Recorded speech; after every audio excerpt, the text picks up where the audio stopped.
அனைவருக்கும் வெற்றி தமிழ் பயிற்சி அகாடமியின் சார்பாக இனிய வணக்கம். இந்த ஷார்ட்ஸில் நம்ம 6th பாலிட்டியில் இருக்கக்கூடிய மிக முக்கியமான ஒரு பகுதி தாங்க.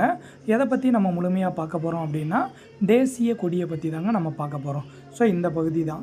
அப்போ இந்திய தேசிய கொடியை வடிவமைத்தவர் யார்? சரியாங்க. ஸோ இந்த கேள்வி நமக்கு கேட்டிருக்காங்க. ஸோ நல்லா பார்த்து வச்சுக்கிறணும். பாருங்கள், இந்திய தேசிய கொடியை யார் வடிவமைச்சது அப்படின்னா ஆந்திராவை சேர்ந்த பிங்காலி வெங்கையா. சரியாங்க. ஸோ பிங்காலி வெங்கையா தான் வடிவமைச்சார். சரியாங்க. ஸோ அப்போ அந்த வடிவமைச்சோம்லங்க, அந்த வடிவத்தை முதலாக சரியாங்க விடுதலை இந்தியாவினுடைய முதல் தேசிய கொடி எங்கு நெய்யப்பட்டது அப்படின்னு கேட்பாங்க. நம்ம தமிழ்நாட்டில் தான் குடியாத்தம்ன்ற பகுதி. குடியாத்தம் அப்படின்றது என்ன டிஸ்ட்ரிக்டில் இருக்குது அப்படின்னா வேலூர் டிஸ்ட்ரிக்டில் இருக்குது. சரியாங்க. அப்போ நல்லா தெரிஞ்சுக்கிறணும்.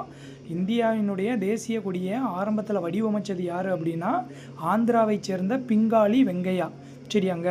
ஸோ அந்த தேசிய கொடியை முதலாக, அதாவது விடுதலை இந்தியாவினுடைய தேசிய கொடியை எங்கே முதலாக நம்ம நெய்யப்பட்டது அப்படின்னா வேலூர் டிஸ்ட்ரிக்டில் இருக்கக்கூடிய குடியாத்தம் அப்படின்ற இடத்துல. சரியாங்க. அப்போ முதலாக நெய்யப்பட்ட தேசிய கொடி இருக்குது பார்த்தீங்களா, அதை முதலாக செங்கோட்டையில் ஏற்றியவர் யார் அப்படின்னா நம்மளுடைய பாரத பிரதமர் ஜவஹர்லால் நேரு.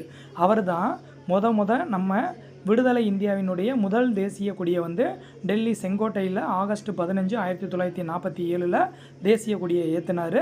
ஸோ அந்த தேசிய கொடி தற்போது எங்கே இருக்குது அப்படின்னா புனித சார்ஜ் கோட்டை. சரியாங்க. ஸோ அந்த புனித சார்ஜ் கோட்டையில் இருக்கக்கூடிய அருங்காட்சியகத்தில் பொதுமக்களோட பார்வைக்காக வைக்கப்பட்டுள்ளது. சரியாங்க. ஸோ உங்களுக்கு நல்லா தெரியும், புனித சார்ஜ் கோட்டை தான் ஆங்கிலேயர்கள் இந்தியாவில் கட்டிய முதல் கோட்டை எது அப்படின்னா புனித சார்ஜ் கோட்டை தான். சரியாங்க. ஸோ முழுமையான தகவல் தேசிய கொடியை பற்றி இருக்குது. இதை கொஞ்சம் நல்லா பார்த்து வச்சுக்கோங்க. மிக முக்கியமான பகுதிங்க.